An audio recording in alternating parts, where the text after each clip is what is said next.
우리 요한복음 10장입니다.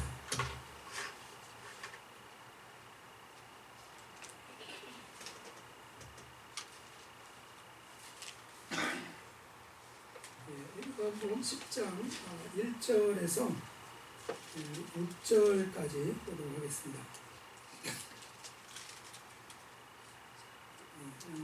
요한복음 10장 1절에서 6절 우리 같이 읽도록 하겠습니다. 내가 진실로 진실로 너희에게 이르노니 문을 통하여 양의 우리에 들어가지 아니하고 다른 데로 넘어가는 자는 저녁거며 강도요 문으로 들어가는 문은 양의 목자라.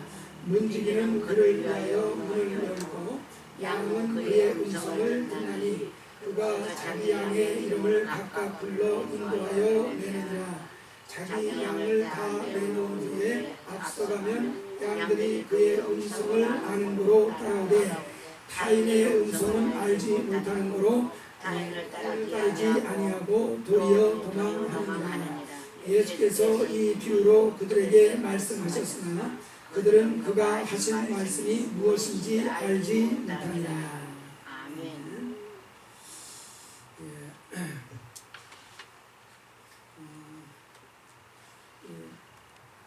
또 교회에 이렇게 전집사님 임명을 하는 것을 준비를 하면서 제가 들은 생각이 우리 전도사님 루시라는 사람이 있었고 룻 같은 전도사님이다 그런 생각 들었습니다. 룻은 누군지 아시죠? 나오미의 며느리입니다. 이 나오미네 가족이 자기가 살던 베들레헴 흉년이 들으니까 이방 어디죠? 모압 지역으로 이민을 갔었습니다. 이민을 갈 때는 남편하고 아들 둘을 데리고서 이렇게 이민을 갔었는데 그 모압 지역에 가서 사는 동안에 이제 그 남편이 이제 죽게 되죠. 그리고 이제 아들 둘을 이제 결혼을 시켰습니다. 근데 자식도 없이 아들들이 다 세상을 떠나고 말았습니다. 그래가지고 나오미하고 두 며느리만 이렇게 남는 그런 그 상황에 놓여 있게 된 것입니다. 어떤 것 같습니까? 이렇게 정말 이민을 가서 남편도 잃고 두 자식도 잃고 그러니 뭐 재산도 다 없어졌지 않겠습니까? 그냥 딸랑 본인하고 며느리 둘만 남았습니다. 이민을 잘 간 것 같습니까? 아니면 이민 간 거 실패한 것 같습니까? 이 정도면 이민 성공한 거예요? 아니면 이민 실패한 거예요? 완전히 실패한 거 아닙니까? 이 정도면 뭐 완전히 망한 것이죠. 그러니까 나오미가 더 이상 그 이민간 데서 살고 싶지가 않은 것입니다. 한 순간도 그곳에 있고 싶지 않죠. 그래서 마침 또 베들레헴이 또 하나님이 복을 주셔서 양식이 풍성해졌다는 얘기를 듣고 그냥 고향으로 돌아가려고 하는, 금이 환영이면 좋은데 그냥 초라한 모습으로 망해가지고 이렇게 돌아오는 상황이 됐습니다. 여기 돌아올 때 동네 사람들이 보면서 야 나오미가 왔다, 나오미가 돌아왔다 그러니까 그 말이 너무나 부담스러운 것입니다. 나오미라는 뜻은 희락이라는 뜻이잖아요. 희락, 기쁨이라는 뜻이에요. 근데 그 말이 너무나 부담스러운 것입니다. 왜냐하면 자기 처지가 완전 쫄딱 망해가지고 이제 이민에 완전히 실패해가지고 그냥 초라한 모습으로 고향으로 창피하게 돌아오는 길인데 무슨 기쁨이라는 그런 이름이 마땅하냐. 그러지 말고 마라라고 불러라 그렇게 말하고 마라의 쓴물 그러죠. 그래서 쓴물이라는 뜻, 괴로움이라는 뜻입니다. 나를 차라리 괴로운 여자라고 불러라, 괴로움이라고 불러라. 이렇게 말할 정도로 마음에 너무나 정말 그 찢어지는 아픔과 상처가 정말 채워져 있는 상태로 고향을 돌아오고 있습니다. 그런데 그것이 끝이 아니죠. 그 나오미를 따라서 며느리 하나가 따라온 사람이 있었습니다. 그게 누구냐면은 루시라는 사실입니다. 루시 하나가 따라왔어요. 그 며느리가 둘이었는데 하나는 누굽니까? 이 오르바라는 며느리는 그냥 모압 자기 민족으로 돌아갔습니다. 그런데 이 룻도 네 민족에게로 돌아가라. 너 모압 여자 아니냐? 너 모압 네 민족으로 돌아가라. 그러는데도 굳이 거기로 안 들어가고 나오미를 따라왔습니다. 그 참 왜 이 나오미를 룻이 따라왔을까요? 완전 망했는데 나오미는 가봐야 아무것도 없는데 왜 따라왔을 것 같습니까? 우리 교회는 참 망했는데 너무너무 정말 정말 형편이 어려운 그런 상황에 놓여 있는데 이런 교회의 전도사를 받아들이시는 것을 보면서 룻과 같다. 그런 마음이 어떻게 보면 저는 참 죄송한 그런 마음이 있어서 그런 마음이 들었을 수도 있습니다. 그러나 하나님의 역사는 이러한 룻과 같은 사람을 통해서 이룬다는 사실을 밝히 증거하고 싶습니다. 여러분 룻이 자기를 위해서 따라왔겠습니까? 아니면 나오미를 위해서 따라왔겠습니까? 시어머니를 위해서 따라왔겠습니까? 이건 순전히 자기는 다 피해보는 겁니다. 완전히 자기는 희생하는 겁니다. 다만 시어머니 쫄딱 망하고 남편 잃고 두 자식 잃는 이 정말 가엾은 정말 가엾은 이 나오미 이 여인을 보고서 도저히 돌이킬 수가 없는 거죠. 버릴 수가 없는 것이죠. 그러니까 자기 인생을 다 희생하고서라도 그 시어머니를 위해서 정말 따라 나선 것입니다. 그래서 정말 시어머니의 민족이 내 민족이 될 것입니다. 시어머니의 하나님이 이제는 내 하나님이 될 것입니다. 이것이 그 롯으로 하여금 엄청난 좀 하나님의 관심을 끄는 계기가 되었다는 사실입니다. 여러분 나오미의 민족은 이스라엘입니다. 이스라엘의 하나님이 누구십니까? 천지를 지으신 하나님이시지 않습니까? 그래서 이스라엘 그 아브라함에게 약속하셨어요. 너를 축복하는 자는 내가 축복할 것이다. 너를 저주하는 자는 내가 그 자를 저주할 것이다. 그래서 너는 복의 근원이 될지라. 이렇게 주님이 약속을 아브라함에게 주셨습니다. 근데 이 이스라엘의 정말 처량한 이 작은 한 여인이죠. 무명이 정말 아무것도 없는 이 여인입니다. 그 이스라엘의 한 여인을 정말 자기를 희생해서 섬기려고 하는 이 마음을 가졌을 때 너를 축복하는 자를 어떻게 해주신다고 그랬습니까? 내가 반드시 너 축복한다 이렇게 약속을 하셨습니까? 바로 이런 축복의 약속을 따라서 정말 롯이 어마어마한 축복을 받았습니다. 어떠한 축복을 받았습니까? 아세요? 이 롯이라는 사람이 다윗의 증조 할머니입니다. 아시죠? 다윗이라는 사람이 이런 족보를 통해서 태어났다는 사실입니다. 롯이 정말 그것을 생각했겠습니까? 이스라엘 역사에서 가장 정말 훌륭한 그 왕이 자기 후손에서 나올 거라는 걸 누가 상상했겠습니까? 그래서 여러분 정말 믿음을 가지고 하나님의 뜻을 따라서 과감하게 움직여 보시면 좋겠습니다. 세상에서는 별로 그것을 인정하지 않을지 모르겠습니다. 그건 어떻게 보면 너무나 어리석고 바보 같은 그런 모습으로 조롱을 받을 수도 있는 일이 되어질 수도 있을지 모르겠습니다. 그러나 정말 너를 축복하는 자, 이스라엘 축복하는 자라고 그랬는데요. 오늘날 성경에서 신약시대에서 참 이스라엘이 있다는 것을 말합니다. 참 이스라엘, 육적 이스라엘이 있고 영적 이스라엘이 있는데 진짜 이스라엘은 영적 이스라엘이다 이렇게 신약성경은 가르쳐주고 있습니다. 그 영적 이스라엘이라는 것이 어떤 대상을 말하는 것입니까? 바로 신약 교회를 얘기하는 것이 아닙니까? 육적 이스라엘은 광야 교회, 바로 아브라함의 육적 후손을 얘기하는 것이죠. 그러나 신약 교회, 바로 이것이 영적 이스라엘이라고 로마서 2장 27절 이하 끝부분에서 정확하게 말씀을 하고 있습니다. 할례라는 것은 육체에 하는 것이 아니라 영에 해야지 된다. 이렇게 말하면서 참 이스라엘은 영적 이스라엘이다 하는 것을 바울이 아주 강력하게 증거를 하고 있는 것입니다. 그래서 이 영적 이스라엘 정말 교회인 것입니다.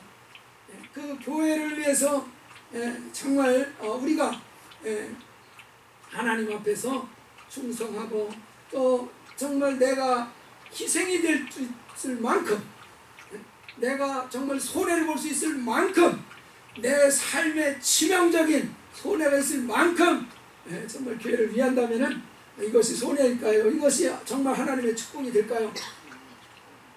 물어보는 사람이 어리석은 사람이죠. 이것은 분명히 하나님께서 기억하실 줄 믿습니다. 분명히 우리는 이러한 그 믿음이라는 것이 존재한다는 것에 대해서 잘 아실 것입니다. 믿음이라는 것이 있습니다. 믿음. 이것은 물론 보이는 것은 아니지만 우리 속에 이 믿음이라는 것이 있습니다. 바로 이 믿음이라는 것이 여러분 얼마나 대단한 것인가 한번 생각해 보시면 좋겠습니다. 이 믿음이라는 것이 정말 죽고 사는 문제를 좌우한다는 사실 아십니까? 여러분이 죽고 사는 것이 이 믿음에 의해서 좌우된다는 사실입니다. 여러분이 예수를 믿으면 살고 예수를 안 믿으면 부인하면 죽는다는 사실 아시지 않습니까? 그러니까 내가 죽고 사는 것이 어디에 달려 있습니까? 결국은 믿음에 달리는 것입니다. 내 입장에서는 믿음이고 하나님 입장에서는 예수고 그 예수를 내가 딱 믿음으로 잡으면 그러면 나는 사는 것이고 그 아무리 가까이 와서도 그것을 믿음으로 안 잡으면 그건 어쩔 수 없이 망해버릴 수밖에 없다는 것입니다. 나아가서 복과 저주도 사실은 믿음이 좌우한다는 것을 성경은 가르쳐주고 있습니다. 예수님한테 와서 치료를 받고 예수님한테 와서 문제 해결을 받고 예수님 앞에 와서 정말 죽음의 위기에서 건짐을 받는 이런 역사가 모두 주님을 하나같이 내 믿음이 너를 구원하였느니라 이렇게 선포를 하셨습니다. 그러니까 이게 치료를 받는 것도 내 믿음 때문이다 그렇게 말씀하시고 정말 위경에서 건짐받는 것도 내 믿음이 너를 구원하였느니라 말씀하시는 것이고 중풍병에서 노인받는 것도 내 믿음 때문에 내가 중풍에서 노인받는다 선언하시지 않습니까? 그러니까 이러한 그 축복과 저주라는 것도 정말 이 믿음에 의해서 좌우되고 있다는 것을 볼 때 얼마나 이 믿음이라는 것이 중요한 문제인가, 얼마나 이게 엄청난 귀한 것인가 잘 알 수 있지 않습니까? 그래서 이 믿음이라는 것을 생각해 볼 때 이 믿음이라는 것은 정말 우리 삶의 가장 이 밑바탕을 이루는 요소입니다. 밑바탕을 이루어요. 그래서 이 믿음을 통해서 우리가 영적인 세계로 들어갈 수도 있고 이 믿음을 통해서 그냥 육적 세계를 헤매는 이런 삶을 살 수도 있는 것입니다. 그래서 영적 세계로 들어가냐 영적 세계로 못 들어가느냐 하는 것은 지식으로 좌우되는 것이 아닙니다. 많은 지식을 쌓으면 영적 세계로 들어갈 수 있을 것 같습니까? 없어요. 그거로는 못 들어갑니다. 영적 세계로 들어가는 것은 믿음을 통해서 유일하게 그 통로를 통해서 영적 세계로 들어가야 되는 것입니다. 그런데 오늘 읽은 본문 말씀에 보면은 이 도둑이 있고 예수님이 이렇게 이제 말씀하시는 그 내용이 나옵니다. 우리가 1절 말씀에 보면은 내가 진실로 진실로 너에게 이르노니 문을 통하여 양의 우리에 들어가지 아니하고 다른 데로 넘어가는 데는 절도며 강도다 이렇게 얘기를 했습니다. 그러니까 문을 열고 그 문을 통해서 들어가야 이게 주인이고 이게 주인이라는 방식이다 이렇게 설명을 했습니다. 근데 문으로 들어가지 않고 담을 넘어 들어가는 거 이거는 도시 아저씨죠. 이건 도시 아저씨. 이게 도둑놈입니다. 이거는 절도라는 것입니다. 그러니까 뭔가 이렇게 몰래 들어오는 것은 뻔합니다. 뭔가 내게서 뺏어가려고 그러는 거 아니겠습니까? 우리에게서 뭔가 도둑질해가 죽이고 멸망시키려는 그런 존재들이 이렇게 넘어간다는 것입니다. 그래서 우리가 정말 이 영적 세계에 들어가는 것 이것은 믿음을 통해서 들어가게 되는데 그 들어가는 문이 되시는 이가 예수라는 것입니다. 아멘. 그러니까 우리가 예수를 믿음으로 우리가 영적 세계의 문을 활짝 열고 그 안으로 들어갈 수가 있다는 얘기입니다. 근데 예수를 안 믿고도 영적 세계를 경험하고 영적 세계로 들어가는 사람들이 있을까요? 없을까요? 있어요. 뭐 무당들 같은 경우도 신령하지 않습니까? 그러나 예수를 통해서 들어가지 않은 것입니다. 그러니까 그거는 정말 우리에게 생명을 얻고 더 풍성히 얻게 하려는 그런 하나님의 축복이 주어지는 것이 아니라 결국은 망한다는 사실입니다. 결국은 망한다는 사실이에요. 정말 한국이라는 나라가 정말 그런 그 무당이라는 수천 년 동안 그런 거 섬겼습니다. 그러나 이 나라가 그렇게 흥왕한 적이 거의 없지 않습니까? 근데 예수를 믿고 예수를 영접하고 예수를 통해서 하나님과 교통하는 이런 영적 세계가 열리기 시작하니까 요즘처럼 한국이 잘 나가는 때가 어디 있습니까, 세상에?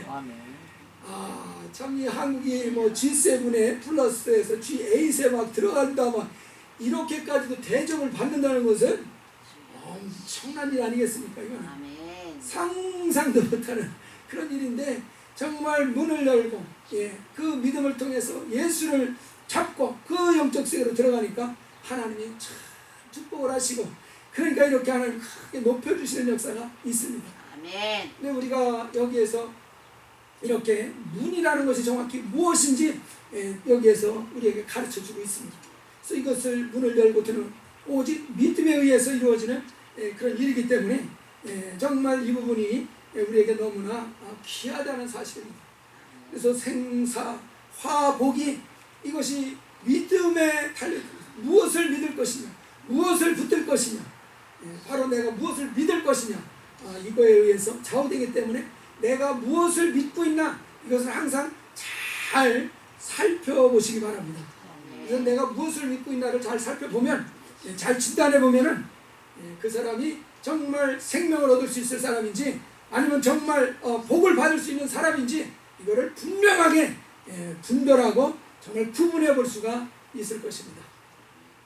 우리 하나님이 우리들 다 아시고 계시고 하나님이 우리에게 필요한 것들을 아시기 때문에 우리에게 예수를 보내주셨습니다. 그래서 우리에게 그 예수를 가져라. 어떻게? 믿음으로 가져라 하는 것을 말씀하셨습니다. 오늘은 또 여기 이제 3절 말씀 한번 읽어보겠습니다. 우리 한번 같이 읽어봅시다.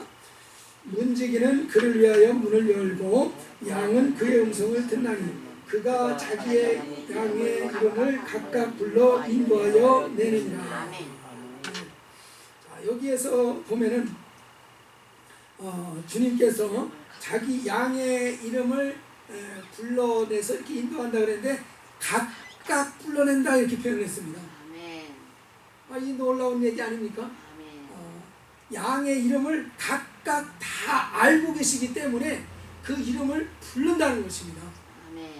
전능하신 이가 내 이름을 안다는 이야기는 나를 안다는 얘기 아니겠습니까? 나를 아신다는 겁니다. 그 전능하신 이가. 그렇기 때문에 나를 부를 때 이름으로 알고 이름으로 불러낸다는 것을 말씀하고 있습니다. 우리가 구약시대에 이 모세에 대해서 하나님이 얘기하시는 내용 출애굽기 33장 17절에 보면은 여호와께서 모세에게 이르시되 내가 말하는 일도 내가 하리니 너는 내 목전에서 은총을 입었고 내가 이름으로도 너를 알미니라.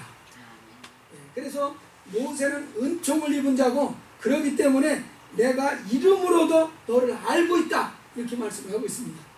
그러니까 구약에서 내 이름을 안다고 한 그 사람이 나오는데 바로 모세를 보고 그렇게 말씀을 하신 것입니다. 모세 보고 이름을 안다 이렇게 말씀하실 거예요. 그러니까 우리 보고도 내가 내 이름을 안다 하는 얘기는 정말 모세를 우리 주님이 알고 그를 정말 이끌듯이 모세를 하나님이 알고 그를 이끌듯이 우리를 이끌어주시는 분이라는 것을 의미하는 것입니다. 여러분 정말 이 모세라는 사람을 아시지 않습니까? 요게벳의 그 어머니에서 태어났습니다. 준수한 아이인 줄 알고 3개월 동안 죽이지 않고 살렸습니다.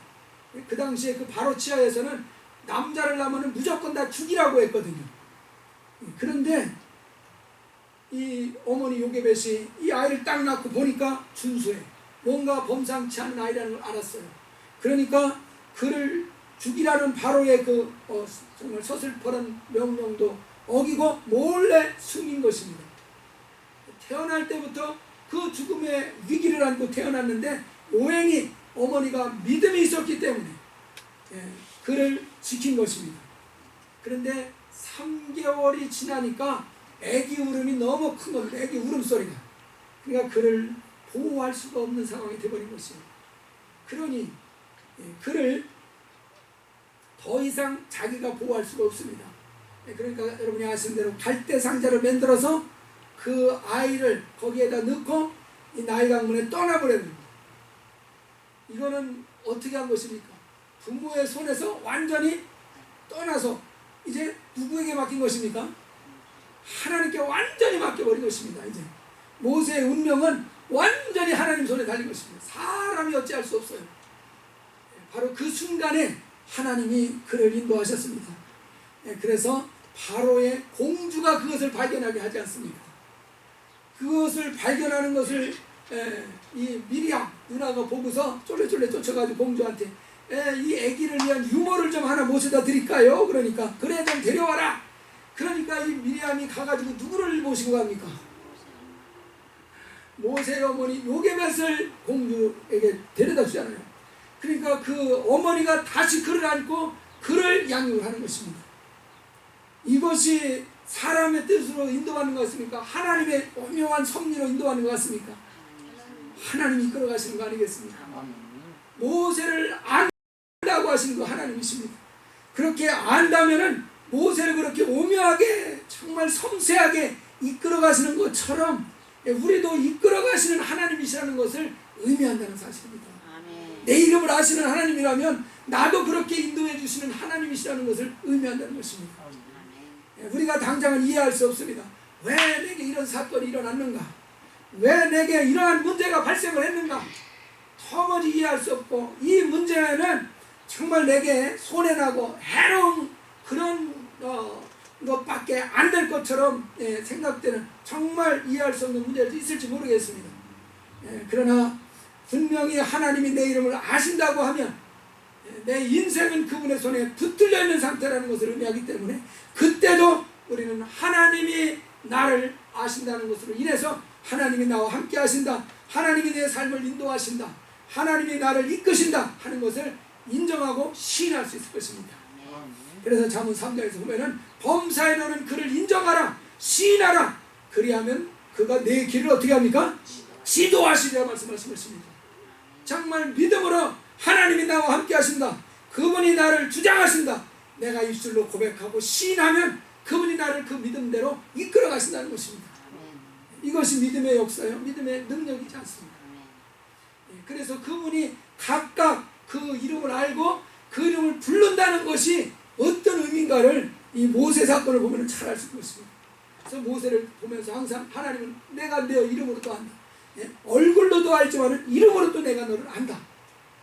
정말 하나님께서 여러분들을 얼굴로만 알 뿐만 아니라 내 이름까지도 확실히 안다 하는 사실을 정말 인정하는 이런 믿음의 견고히 서실 수 있기를 주의 이름으로 축원합니다. 정말 우리가 이 믿음을 가지고 우리가 나아갈 때 모세를 인도하신 그 하나님께서 정말 우리의 인생을 인도하셔서 물론 모세가 중간에 40년 동안이나 암흑기 같은 그런 기간이 있었습니다. 정말 모세로서는 40살부터 80살 인생의 이게 황금기 아닙니까 여러분? 여러분들도 이 인생의 황금기 안에 다 들어있는 줄 믿습니다. 40살에서 80살 인생의 황금기인데 그 인생의 황금기를 이 모세는 어떻게 지냈습니까? 완전히 광야에서 무명으로 그냥 그 궁뎅이나 바라보면서 너무나 비참하게 그 황금기를 다 허비하고 마는 것입니다. 근데 놀랍지 않습니까? 사람이 볼 때는 완전히 모세는 망했어요. 바로의 왕자라고 그렇게 권세 있고 미세 떨치더니 한순간에 쫓겨가지고 죄인 되신 분으로 그냥 미디암에 꼭꼭 숨어가지고 조금 더 자기를 나타낼 수 없는 정말 무명으로 정말 비참한 그런 그 시간으로 40년을 그가 정말 지냈습니다. 그때 하나님이 모세를 버리셨던 것입니까? 아닙니다. 그때 하나님이 모세를 잊어버렸던 것입니까? 아닙니다. 하나님이 잊어버렸기 때문에 모세가 광야 40년을 지난 것이 아닙니다. 하나님이 모세를 버렸기 때문에 그 광야에서 그렇게 무명으로 40년 시간을 다 썩혀버리고 마는 것이 아니라는 사실입니다. 오히려 하나님이 기억하셨기 때문에, 하나님이 아셨기 때문에 그러한 광야를 가게 하셨다는 사실이에요. 바로 이때에 모세가 정말 하나님이 이제 틀렸습니다. 이제는 하나님이 나를 모르시는 분이십니다. 하나님 나를 버렸습니다. 왜 나를 버리셨습니까? 그래서 완전히 원망하고 나도 하나님을 그럼 버리겠습니다, 이런 식으로 막말을 해버렸다면 과연 그 뒤가 끝까지 하나님 인도하실지는 저는 모르겠습니다. 그러나 그 가운데에서도 최소 한도의 그 믿음은 지켜져 있었던 것 같습니다. 그래서 그 육적인 사람, 이 혈기가 다 빠져나가도록 기다리신 거죠. 그래가지고 80살이 되고 나니까 얼마나 깨지고 낮아졌는지 세상에 이 사람처럼 온유한 사람이 없다, 그렇게 나오지 않습니까? 여러분, 온유하다는 말이 참 이렇게 좋게 말해서 온유한 거지, 그냥 우리 보통 말로 하면 뭡니까? 쑥맥이 됐다 이 말이죠. 뭐.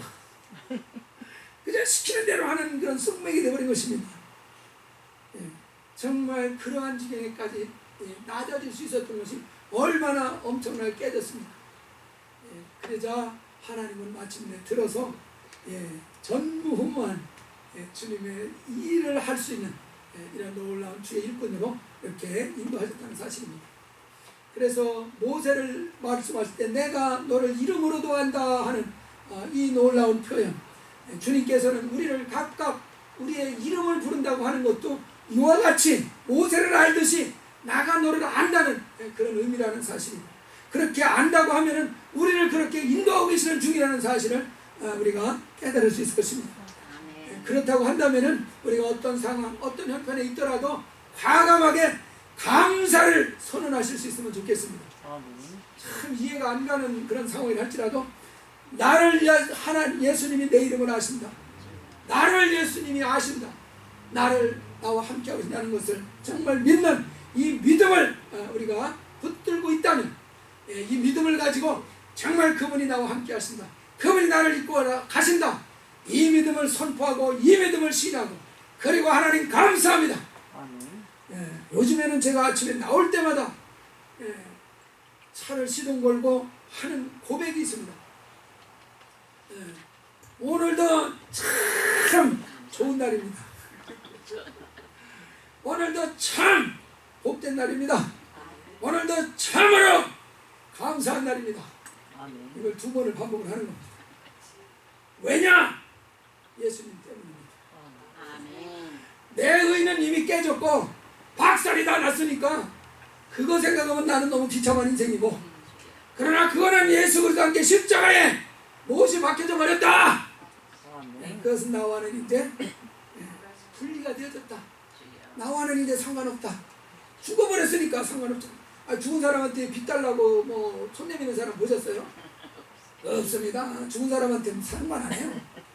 그거는 이제 적어놓고 나는 예수를 믿는 사람, 예수님이 우리 안에 오셔서 우리가 의가 되시고 우리에게 거룩함이 되시고 우리에게 지혜가 되시고 우리에게 구속함이 되신다. 고린도서 1장에 나오지 않습니까? 그것이 내 의라는 사실이에요. 그 의 때문에 참으로 좋은 날이다, 그것입니다.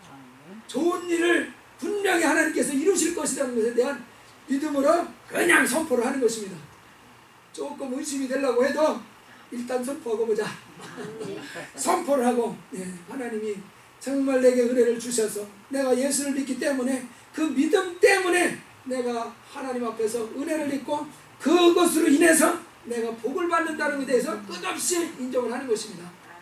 여러분 어디 가지 마시고 계속 우리 교회를 지키면서 현 목사가 복을 받나 못 받나 한번 지켜보시기 바랍니다. 끝없이 요새는 그걸 선포하고 있어요. 다른 이유 없습니다. 주님, 나는 오직 예수 믿는 거, 이거 자격, 내 자격은 이것뿐입니다. 다른 것이 없습니다. 나는 오직 예수 믿는 것이 내 자격, 복 받을 자격이요, 내가 생명 얻을 자격이요, 정말 주님의 그 역사를 할 수 있는 그런 자격도 나는 이 믿는 것밖에 없습니다. 그렇게 나가니까 옛날에 없던 배짱이 나오는 것 같아요.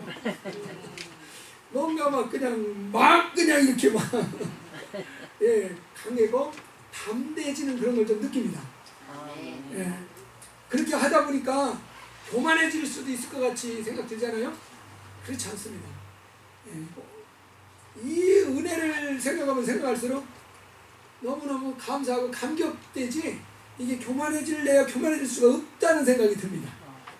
예, 그러니까 걱정하지 마시고, 나는 예수 믿기 때문에 하나님의 축복이 내 안에 넘치는, 이건 당연한 일이라는 것입니다. 좋은 인생, 정말 복된 인생을 살게 해주신다는 것에 대해서 확신하시기 바랍니다. 내 공로, 내 의를 자꾸 거기다 가입을 시키시려 하면은 그렇게 담대한 믿음 안 생깁니다. 내가 항상 옳게만 하나요? 가끔 실수도 하고, 정말 가끔 이렇게 일부러 고의로 막 이렇게 죄도 짓고 막 그러잖아요. 그러니까 그거 가지고 이렇게 내가 당당하게 나갈 수 없는 것입니다. 그것은 그리스도와 함께 십자가에 못 박혔나니 선언을 해서 나랑 그냥 분리를 완전히 시켜버리십시오. 그건 떼내버리세요. 그건 다 그 수밖에 없습니다. 그 수밖에 없어요. 옛사람이라는 것은 그렇게 처리해야지, 달리 그거 어떻게 옛사람 훈련시켜서 온전한 사람 만들어 보실래요? 안 됩니다. 안 돼요. 우리 안에 거듭나게 하신 것이 새 생명을 주신 거죠. 새 생명. 그래서 이 새 생명이 자라게 하시는 것이지 옛사람을 길들이는 것이 아닙니다. 옛사람을 길들이는 것이 아니에요. 옛사람은 십자가 함께 못 박혔다, 그렇게 해서 나와 그냥 구분하고 분리시켜서 치워버려야 되는 대상이지, 그거 훈련시키는 것이 아닙니다. 그래서 옛사람 벗어버려라, 옛습관 벗어버려라, 그렇게 얘기하지 않습니다. 그래서 우리가 정말 이것이 나의 자격, 예수 믿는 이 믿음이 나의 자격이다. 내가 하나님으로부터 복을 구할 수 있는 자격이요, 정말 하나님 앞에서 내가 치료를 구할 수 있는 자격이요, 정말 하나님 앞에서 승리를 구할 수 있는 자격이요, 하나님 앞에서 능력을 구할 수 있는, 무엇이든지 구할 수 있는 자격이 오직 예수 믿는 것에 있다는 사실을 기억하시고, 이제 그분이 나를 아시기 때문에, 그분이 모세와 같이 나를 이끌어 주셔서 마침내 하나님의 영광을 나타내는 주님의 사람으로 이끌어 줄 것에 대한 이 믿음을 바라보시고, 항상 그 믿음만을 놓치지 않고 주목하시기를 바랍니다. 요한복음 11서 12장에 보면 믿음의 주요 온전케 하시는 일을 바라보라, 이렇게 얘기하고 있습니다. 믿음의 주인이라는 것입니다. 믿음을 발행하는 그분을 바라봐라. 믿음을 항상 붙들어라, 그 말이죠. 그리고 우리를 온전케 하시는 이 바로 예수 그리스도만을 계속해서 바라봐라. 그래서 말씀하시는 영어 성경으로 보면 스틱투라고 그러잖아요. 아주 붙여버리라는 것입니다. 거기다가 띄지 말고 못되게 그냥 풀로 꽉 붙여버리라는 것입니다. 옆으로 안 돌아가게. 그래서 이 믿음의 주, 그리고 우리를 온전케 하시는 바라보고 있으면 믿음으로 말미암아 우리가 온전케 되는 데까지 나아가게 됩니다. 그래서 하나님의 놀라운 영광을 나타낼 수 있는 주님의 정말 일꾼으로 우리를 사용하시는 역사가 있을 것입니다. 이 마지막 때에 정말 이런 사람이 저는 필요하다고 믿습니다. 도무지 눈을 한순간도 믿음의 주요 온전케 하시는 데서 띄지 않고 그분만을 바라보면서 그 믿음 위에 서서 그 믿음만으로 걸어가는 이 사람을 정말 이 마지막 때에 필요로 한다는 것을 깨닫습니다. 그래서 이런 사람을 통해서 이 마지막 때에 정말 타락해 가고 정말 영혼들이 정말 망하는 그 방향으로 홍수에 헛물대듯이 쓸려가는 이때에 정말 영혼들을 구령하고 살릴 수 있는 귀한 능력의 사람으로 쓰임받을 수 있는 사람, 바로 그 믿음의 주 온전케 하신 이만을 오직 바라보는 이 사람만이 그러한 귀한 사람으로 이 마지막 때에 쓰여질 것입니다. 그래서 우리 교회가 다른 거 신경 쓰지 말고, 야 그게 어떻더라, 이런 거 좀 다 귀를 막고 오직 믿음의 주요 온전케 하시는 그분만을 정말 눈이 뚫어져라 항상 바라보심으로써 믿음을 통하여서 하나님의 풍성한 복을 누리시고, 또 우리 영혼도 온전케 됨으로 하나님의 영광을 나타낼 수 있는 이런 능력 있는 믿음, 이러한 신앙으로 우리 다 나아갈 수 있기를 주의 이름으로 축원합니다. 아멘. 기도하겠습니다. 살아계신 우리 하나님 아버지, 우리 주님 밝히 말씀하시기를 양들의 이름을 각각 불러내어서 인도하신다 하셨습니다. 그 우리의 이름을 아신다는 것이 이제 모세를 이름으로도 안다 하신 그 말씀과 같이 이제 우리를 알기에 우리를 이끄시고 인도하셔서 이제 주님의 거룩한 역사를 이룬 데까지 이르게 하시는 줄 믿습니다. 우리가 좌로나 우로나 정말 이제 두리번거리지 아니하고 믿음의 주요 온전케 하시는 이만을 항상 이제 뚫어져라 바라보는 신앙 되게 해주셔서 이제 그로 말미암아 우리가 믿음으로 말미암는 큰 은혜와 복을 누리는 삶 되게 하시고 또 우리 영혼이 온전케 하시는 이로 말미암아 온전케 되어져서 주님의 온전한 영광을 드러낼 수 있는 능력 있는 삶으로까지 우리 모두 나갈 수 있게 주옵소서. 저희 교회가 이와 같이 오직 믿음의 주요 온전케 하시는 그 예수만을 주목하고 바라보고 달려갈 수 있는 교회로 지켜주시기 원하고 예수님의 이름으로 기도합니다. 아멘.